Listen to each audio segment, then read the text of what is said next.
بسم اللہ الرحمن الرحیم اللہم صلی علی محمد و آلہ و اطرتہ بعدد کل معلوم لک۔ الہدایہ کتاب طہارت اور فصل ہے جھوٹے پانی کے بیان کے حوالے سے۔ جھوٹے پانی کے حوالے سے بنیادی ضابطہ ہم نے یہ ذہن میں رکھنا ہے کہ جس جانور کے گوشت کا جو حکم ہوتا ہے وہی حکم اس کے جوٹھے کا بھی ہوتا ہے، اور وہی حکم اس کے پسینے کا بھی ہوتا ہے۔ اور اس کی بنیادی وجہ یہ ہے کہ پسینہ بھی گوشت سے پیدا ہوتا ہے، اور جو لعاب ہے لعاب بھی گوشت سے پیدا ہوتا ہے۔ اب پتہ مجھے یہ جو ہمارا لعاب ہے یہ ہماری زبان سے نکلتا ہے، زبان سے یہ پیدا ہوتا ہے۔ تو اگر کسی چیز کا گوشت پاک ہے تو اس کا لعاب بھی پاک ہوگا اور پسینہ بھی پاک ہوگا، اور اگر کسی چیز کا گوشت ناپاک ہے، کھانا منع ہے، تو اس کا جو لعاب ہے وہ بھی ناپاک ہوگا، جوٹھا بھی ناپاک ہوگا اور پسینہ بھی ناپاک ہوگا۔ یہ بنیادی ضابطہ سمجھنے کے بعد اب آئے چار قسم کے یہ جوٹھے پانی ہیں۔ ان کی چار کیٹیگریز کی گئی ہیں۔ پہلی یہ ہے کہ پانی پاک ہوتا ہے، دوسری یہ ہے کہ پانی مکروہ ہوتا ہے، اور تیسری یہ کہ پانی مشکوک ہوتا ہے۔ کتنے تین ہوں گے، پاک، ناپاک، مکروہ اور مشکوک، یہ چار قسمیں ہیں۔ اب پاک پانی کون سا ہوگا؟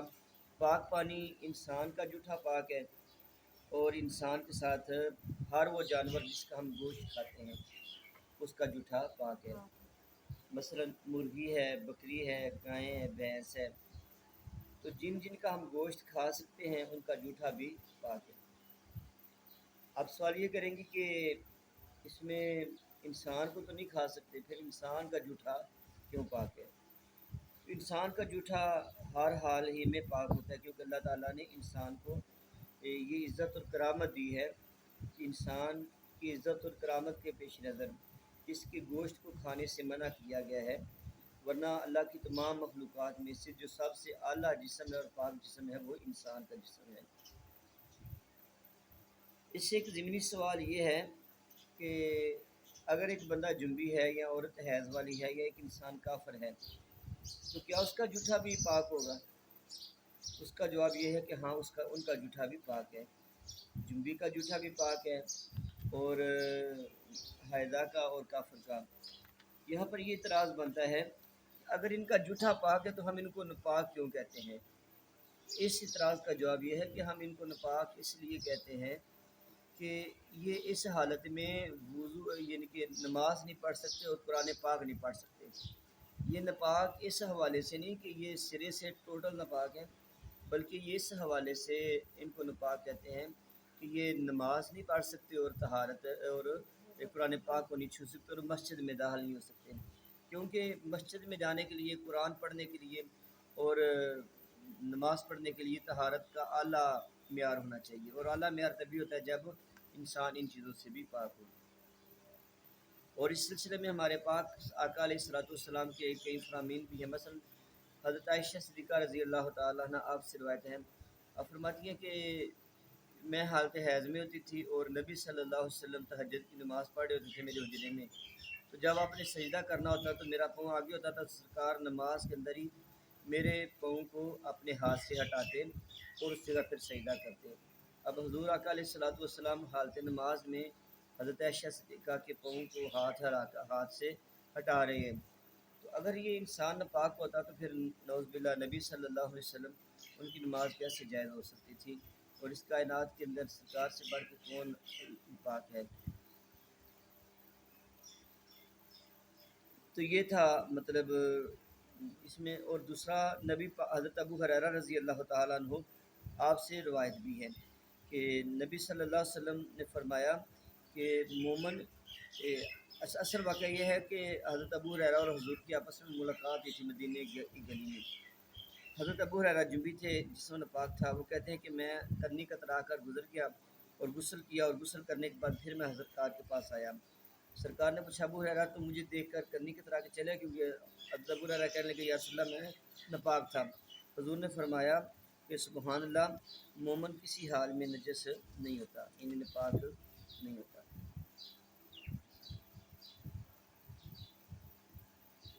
اور اس کے بعد ہے دوسرا نپاک پانی۔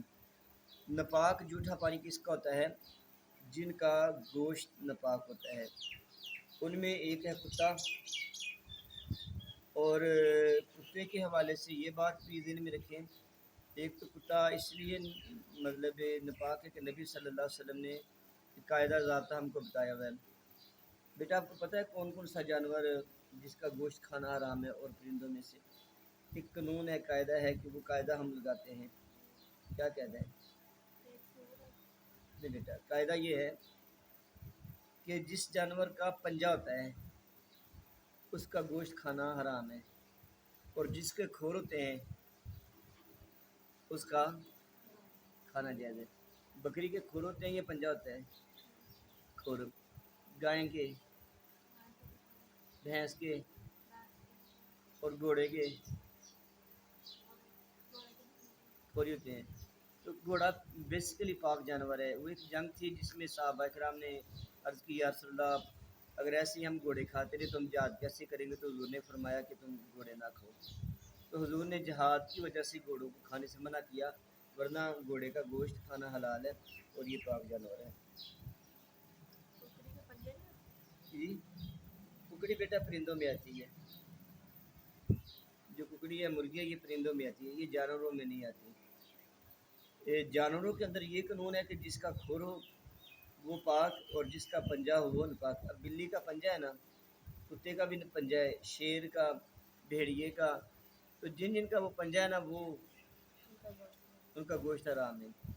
اب پرندوں کے اندر کیا قانون ہے؟ پرندوں کے اندر قانون یہ ہے کہ جو پرندہ زمین پہ چونچ مار کے کھاتا ہے اس کا گوشت پاک ہے، اور جو پاؤں میں پکڑ کے اپنے پنجوں میں پکڑ کے کھاتا ہے اس کا نپاک۔ اب مرغی کیسے کھاتی ہے؟ زمین اپنی وہ چونچ پہ، چونچ اپنی زمین میں مارتی ہے۔ کبوتر، چڑیا۔ اب کوا کیسے کھاتا ہے؟ کوا پنجے میں۔ دیکھیں نا، کوا جب یہاں سے ایک روٹی کا ٹکڑا لے کے بھاگتا ہے تو ہم دیکھتے ہیں وہ بنیرے پہ بیٹھا ہے تو کیا کرتا ہے؟ اپنے پنجے میں رکھ کے اس کو چونچ مارے گا، ایسے ہی کرتا ہے نا۔ ایل بھی یہی کرتی ہے جو ایل ہے، اور چیل بھی یہی کرتی ہے، شین بھی یہی کرتا ہے۔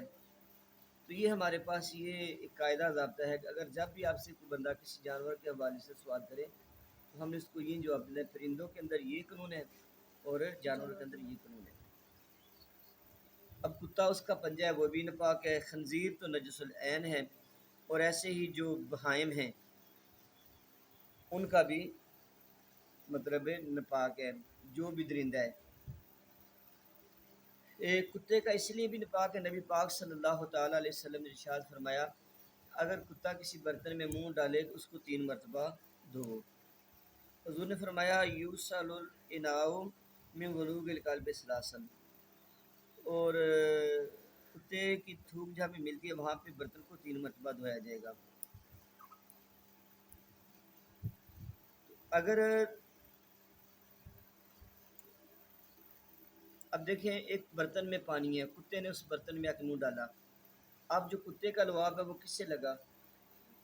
ہاں؟ پانی سے لگا، برتن سے نہیں لگا، کیونکہ اس نے پانی میں منہ ڈالا ہے۔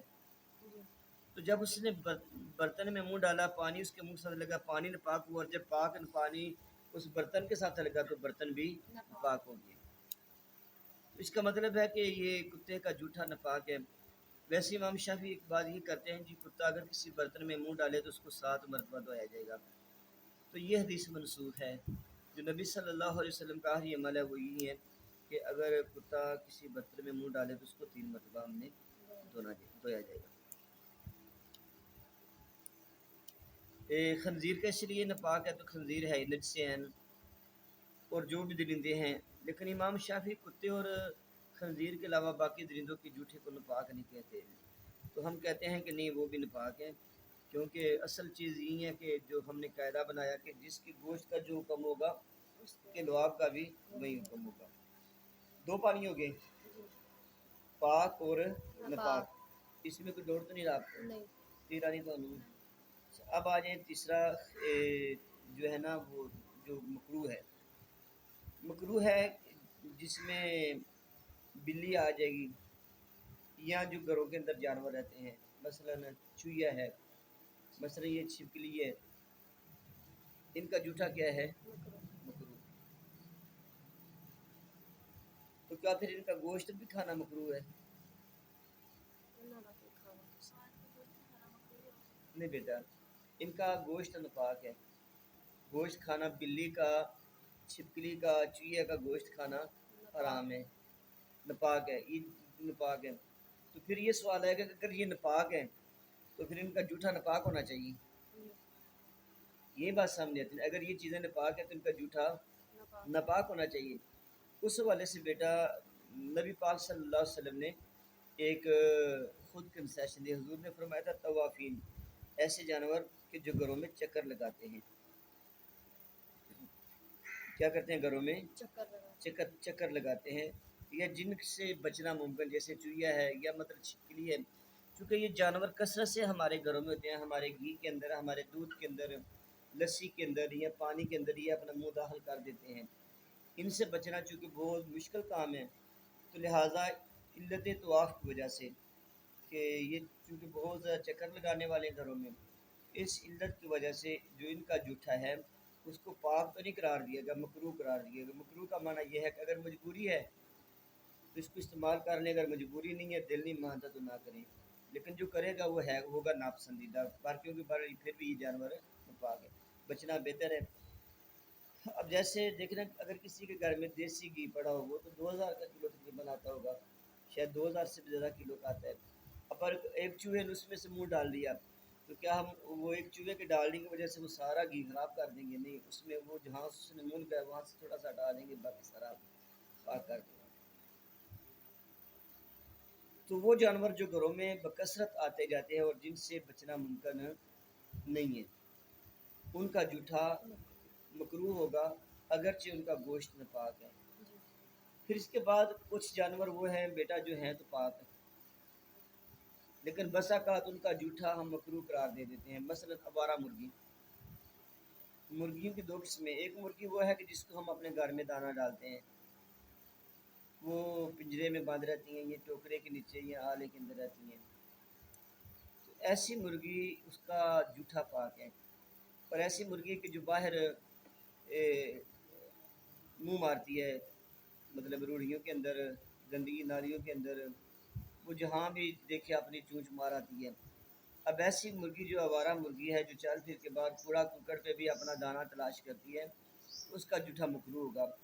اب مکروہ اب ہے تو اس کا گوشت پاک، لیکن جوٹا اس لیے ہم اس کا مکروہ قرار دے رہے ہیں کہ اس کی چونچ کے اوپر ہو سکتا ہے اس نے کوڑا کرکٹ کے اپنی چونچ ماری ہے، اس کی چونچ کے اوپر کوئی نہ کوئی ناپاکی نہ لگی ہوئی ہے، اس خدشے کے پیش نظر اس کا بھی جوٹا ہم مکروہ کہتے ہیں۔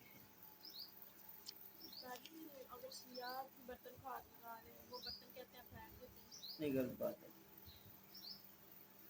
اس کے بعد بلی کے حوالے سے ایک اور مسئلہ اس میں لکھا ہے، وہ یہ لکھا ہے کہ اگر بلی نے چوہا کھایا اور چوہا کھانے کے فوری بعد اس نے کسی برتن میں منہ ڈالا تو اب وہ پانی ناپاک ہو جائے گا، کیوں؟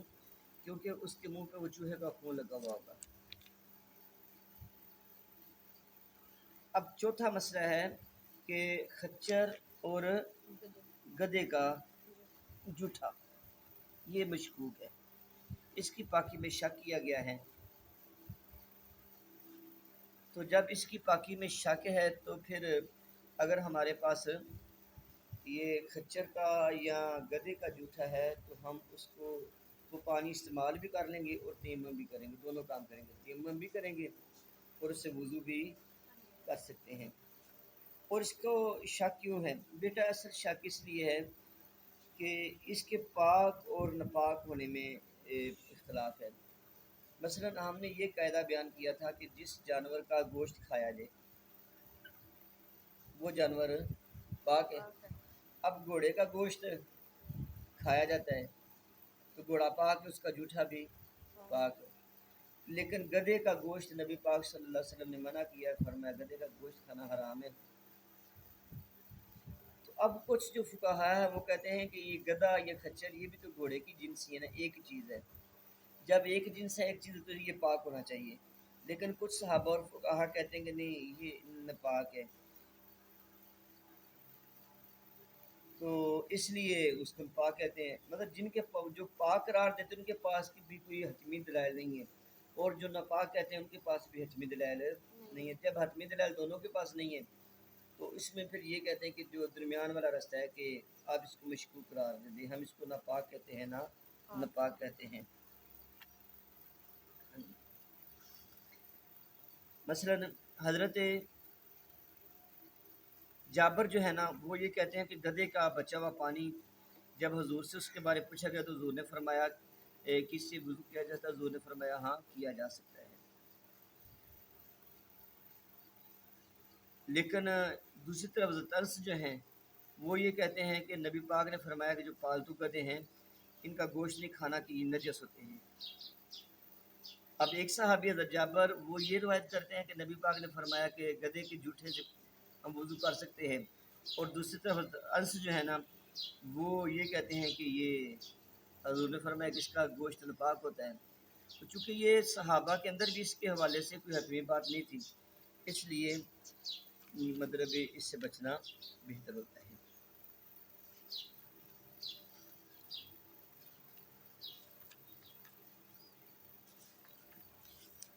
ایک منٹ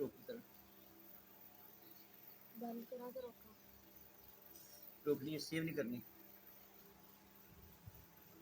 صاحب ہدایہ نے اسی فصل کے اندر ایک اہم مسئلہ ذکر کیا ہے، وہ مسئلہ ہے نبیذ تمر کا۔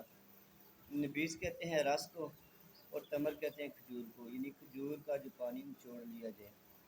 تو کیا جو کھجوروں کا نچوڑا ہوا پانی ہے اس کا شیک کہہ لیں یا رس کہہ لیں، کیا اس سے وضو کیا جا سکتا ہے یا نہیں کیا جا سکتا؟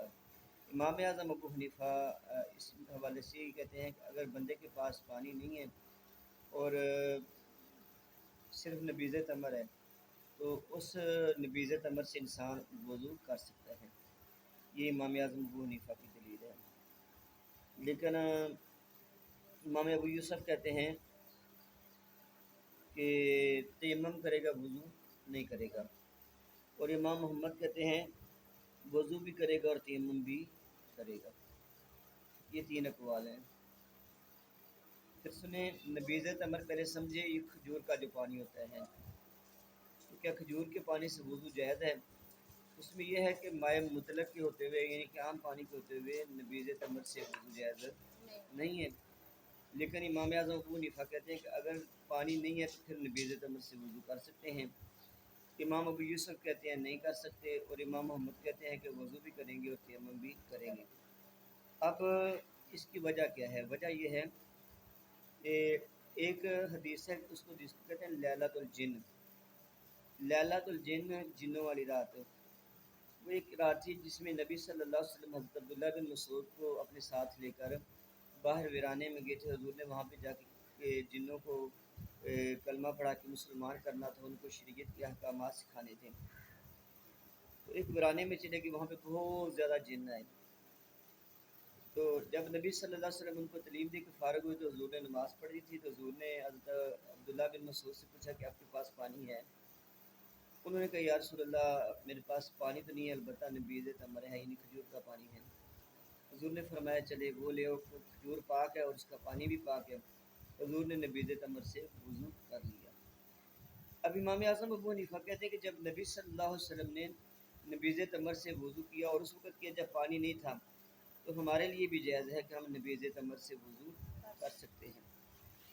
لیکن امام ابو یوسف کہتے ہیں کہ یہ حدیث جو ہے نا یہ منسوخ ہو چکی ہے، یہ حدیث منسوخ، یہ حدیث اس وقت تھی جب تیمم کی آیت نازل نہیں ہوئی تھی۔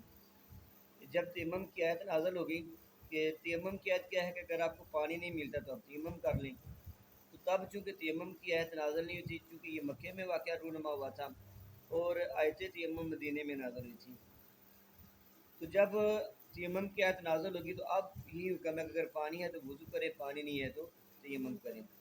تو جب یہ آیت نئی نازل ہوئی تھی تب یہ تھا کہ اگر آپ کے پاس پانی نہیں ہے تو اپنے نبیذ تمر سے وضو کر سکتے ہیں۔ یہ امام ابو یوسف کی یہ دلیل ہے۔ امام اعظم ابو حنیفہ کہتے ہیں کہ یہ جو لیلۃ الجن والا واقعہ یہ جنوں کے ساتھ حضور کا ایک مرتبہ نہیں متعدد مرتبہ ہوا ہے، اور یہ حدیث سے مشہور ہے۔ تو حدیث سے مشہور پہ عمل کرتے ہوئے ہم پانی کی عدم موجودگی میں نبیذ تمر سے وضو کر سکتے ہیں۔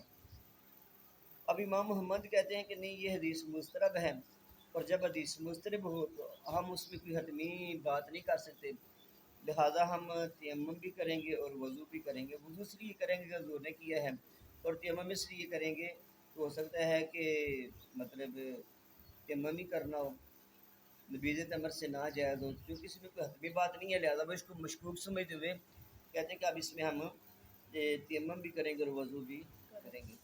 یہ آپ کو نبیذ تمر والا مسئلہ سمجھ آ گیا؟ جی اگر سوال آ جائے کہ نبیذ تمر کا مسئلہ کیا ہے تو آپ کیا بولیں گی کہ نبیذ تمر سے امام اعظم ابو حنیفہ کیا کہتے ہیں کہ نبیذ تمر سے وضو جائز ہے یا ناجائز ہے؟ وہ کہتا ہے کہ جائز ہے، وہ کہتے ہیں سرکار جائز۔ نے فرمایا تو حضور نے لیلۃ الجن کو وضو کیا۔ امام ابو یوسف کیا کہتے ہیں؟ کہ تیمم کتاب تیمم والی آیت نہیں تھی نازل ہوئی، لیکن جب تیمم کی آیت نازل ہوئی تو اس کے بعد ہم وضو نہیں کریں ہاں جی۔ اور امام محمد کیا کہتے ہیں؟ گے۔ امام محمد بات کر